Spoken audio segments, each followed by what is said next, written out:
Hi friend, स्वागत है आपका मेरे यूट्यूब चैनल में।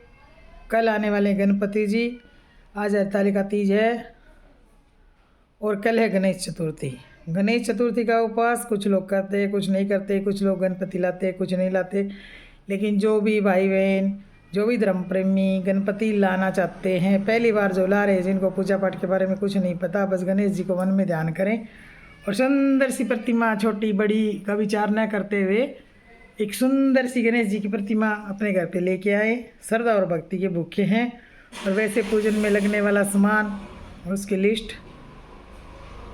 और कैसे करें गणपति का पूजन, ये वीडियो लंबा हो जाएगा, लेकिन फिर भी मैं सामान की छोटी सी एक लिस्ट तो आप सबके लिए शेयर कर ही सकती हूँ।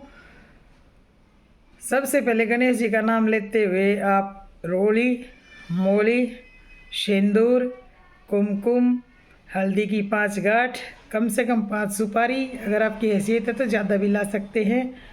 नवग्रह पूजन के लिए नए अक्षत, अक्षत मतलब चावल, थोड़े से षोडश मातृका पूजन के लिए लाने हैं गेहूँ और लाल कपड़ा, सफ़ेद कपड़ा, एक कलश, उसके ऊपर 5 पल्लव रखने के लिए 5 तरह के पत्ते अगर मिलते तो बहुत अच्छे, नहीं तो आम के नहीं हो तो अशोक के, अगर कहीं दूर दराज गांव में है दोनों ही नहीं मिले तो फिर पीपल के पत्तों से या पान के पत्तों से भी आप काम चला सकते हैं।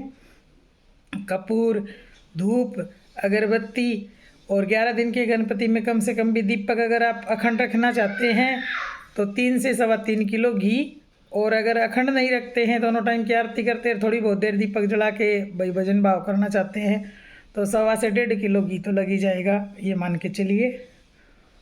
और फिर पापा के लिए डेली दोनों टाइम भोग के लिए प्रसाद अगर घर पे बनाते तो बहुत अच्छा है। बाहर से भी लाते हैं तो ये नहीं कि एक ही दिन ला के बहुत सारी मिठाई रख ली और उनमें से लगाते रहेंगे।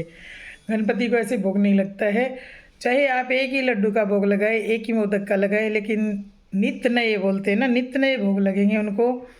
सुबह आप चाहें तो आरती जल्दी करें, नहीं लेट करें, जल्दी करें, आपकी जैसे सुविधा हो वैसे करें। गणपति बापा को भी मक्खन का भोग लग जाता है। कन्हैया की सेवा करने वाले जो हैं वो वैसे ही बाल गणेश की सेवा कर सकते हैं जैसे लड्डू गोपाल जी करते हैं। बस फर्क इतना है कि भूल कर भी लड्डू गोपाल जी को लगाया हुआ तुलसी वाला प्रसाद गणेश जी को नहीं लगेगा।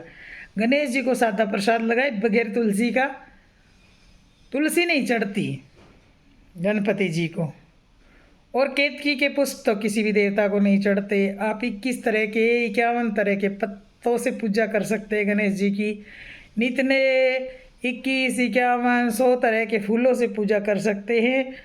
और जितना हो सके उतना दुर्वा दल मतलब दूब चढ़ाए, गणपति जी उससे बड़े प्रसन्न होते हैं। हरी हरी दूब लेकर आए, जो एक सस्ता साधन भी है। उनके 1000 नामों का स्मरण करते हुए एक एक अर्पित करें, 100 नामों का स्मरण करते हुए एक एक अर्पित करें, नहीं तो अर्थशीर्ष का पाठ करते हुए 21 दुर्वा चढ़ाएं। लेकिन दुर्वा में ये ध्यान रखना है कि दुर्वा 3 गांठ यानी 3 पत्ते कम से कम हों जुड़े हुए, और नीचे जड़ नहीं होनी चाहिए, एकदम हरी हरी दूब होनी चाहिए। फिर उसके साथ में अगर आप में कलाकारी है, बना सकते हैं तो दुर्वा में कोई भी फूल गुथते हुए हार बना सकते हैं। अपने पापा के लिए मालाएं खुद बना सकते हैं, वो अपनी अपनी सेवा के ऊपर है। सुंदर सजावट करें, जैसे अपने बच्चे के लिए बर्थडे पे हम करते हैं वैसी तैयारियां कल के लिए करें। मैं भी लाना चाहती हूँ, अगर पापा की कृपा हुई और सजावट कर पाई तो आपको सजावट भी दिखाऊंगी, पूजन भी दिखाऊंगी। अगर आपकी फुर्सत है और आपकी हैसियत है तो पूजन के सब बर्तन, थाली, आजकल डेकोरेटिव सब मिलते हैं, सुंदर सुंदर लाए। नहीं है तो कोई बात नहीं, भगवान तो भाव के भूखे हैं। एक मिट्टी का दीपक जरूर नया लाएं जिससे बापा की आरती करनी है। बाकी सब बर्तन धो पोंछ कर साफ सुथरे कर लें और फिर आज शाम को सब तैयारियां करके सुबह उनमें गंगा जल छिड़क के और फिर यूज करें। बासी कोई भी चीज़ बापा को नहीं चढ़ेगी, इस बात का खास करके ख्याल रखें। पापा को दही का भोग लगाएं, घी का भोग लगाएं, हलवे का भोग लगाएं, चाहे तो कलाकंद का भोग लगाएं, 56 भोग लगाएं। ये बात नहीं है कि पापा कोई चीज़ स्वीकार नहीं करते, लेकिन कितनी भी मिठाइयाँ लगाए, लेकिन पापा को अगर गुड़ का भोग नहीं लगाएंगे तो कोई भी स्वीकार नहीं करते। इसलिए गणेश भगवान को सबसे पहले गुड़ का भोग अवश्य लगाएं। गुड़ का बना हुआ मोदक, गुड़ के बने हुए चावल, गुड़ की बनी हुई लापसी, हो सके तो एक टाइम गुड़ जरूर लगाएं, इससे वो बड़े प्रसन्न होते हैं। जैसे शंकर भगवान को कुछ भी चढ़ाए या ना चढ़ाए भांग से बड़े प्रसन्न होते हैं, वैसे ही गणेश भगवान गुड़ की डली से बड़े प्रसन्न होते हैं। शेष सब आपको जैसे जैसे पूजा चलती रहेगी वैसे वैसे मैं बताती रहूँगी। और गणेश जी के 11 दिनों में आप कीर्तन करें, भजन करें। रात्रि को गणपति के मंडप की सभी लाइटें बंद ना करें, एक दीपक और एक लाइट हो सके तो रात को चालू छोड़े। दीपक अगर अखंड नहीं रख सकते हैं, भाई कोई वजह पंखा है कि किसी किसी के बम्बई में जैसे एक ही रूम होते हैं, सब कुछ उसी में करना पड़ता है, तो बापा को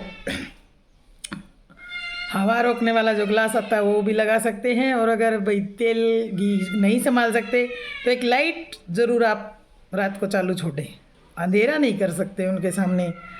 अगर गर्मी की जगह है तो पापा के एक छोटा सा आजकल कूलर पंखे चले हुए वो लगाने की अगर आपकी हैसियत है तो आप ज़रूर लगाएं। अगर नहीं है तो अपने हाथ से एक पंखा जले, थोड़ी देर आरती चले तभी जले चाहिए। उनको चंवर बोलते हैं जिसको, वो ला सकते हैं तो उनकी चंवर की सेवा करें।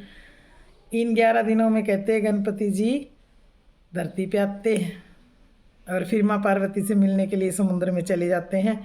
तो यही भाव रखते हुए कि गणपति बापा सबकी मनोकामनाएं पूरी करने, हमारे दुख दरिद्र हरने, रिद्धि सिद्धि के भंडारे भरने के लिए हमारे बीच आने वाले हैं। और उनका खूब धूमधाम से, चाहे आप बैंड बाजे से ना करें, चाहे आप बहुत सारी लाइटें पटाखे फोड़ के ना करें, दिल से स्वागत करें बापा का। और आप सभी को गणपति महोत्सव की ढेर ढेर सारी शुभकामनाएं। शेष सभी अगली वीडियो में। चैनल को सब्सक्राइब करें, लाइक करें और शेयर करें, इससे मुझे हौसला मिलता है। जितनी भी जानकारी मुझे है उतनी मैं आपको बताने की कोशिश कर रही हूँ। ज़्यादा कुछ कहूँगी तो और वीडियो लंबा हो जाएगा। अगले वीडियो में